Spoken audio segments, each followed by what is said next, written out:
Bonjour à tous, nous poursuivons avec la 7e Mishnah du 2e Pérec. La Mishnah nous enseigne ici quelle est la quantité que l'on doit prélever lorsqu'on prélève la chala. Combien?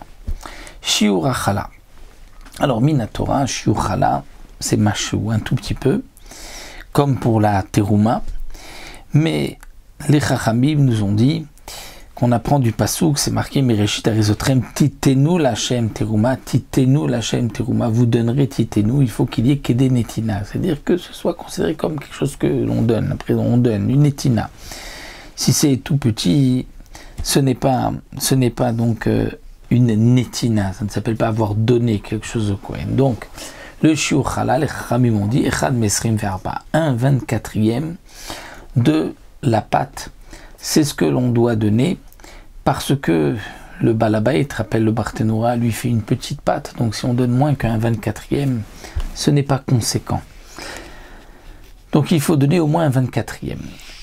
Aosé Issa Leatzmo, si quelqu'un fait une pâte pour lui-même, Aosé des Mishte Beno, s'il fait une pâte pour le mariage de son fils, donc là il va faire beaucoup de pain, mais c'est quand même un particulier. Donc là, les Chachamim n'ont pas fait de différence, on dit c'est toujours Echad Mesrim Ve'arba, 1/24e de la pâte que l'on doit prélever comme chala.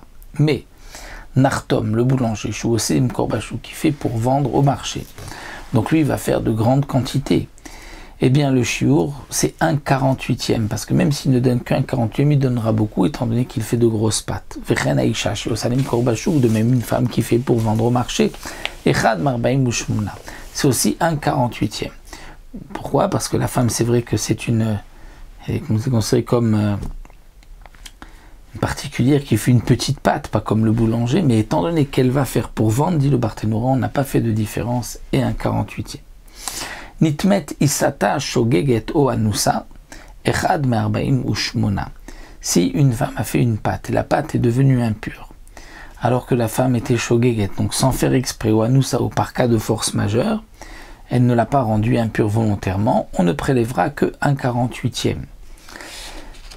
Puisque de toute manière, la chala impure doit être brûlée. Donc les chachamim m'ont dit même une petite quantité, 1/48e. Mais si nitmet mezida, si volontairement elle a rendu impure la pâte, là elle devra prélever echad mesrim verba, comme avant, 1/24e. Pourquoi? Pour ne pas que, parce qu'elle a fauté, elle va gagner, elle va prélever moins de chala. Donc là il s'agit d'une femme qui fait du pain pour elle-même, si elle a rendu la pâte impure, elle devra prélever 1/24e comme avant, alors que si c'était sans faire exprès ou par cas de force majeure, on lui permet de ne prélever que 1/48e, étant donné que dans ce cas-là, la pâte, la chala sera brûlée.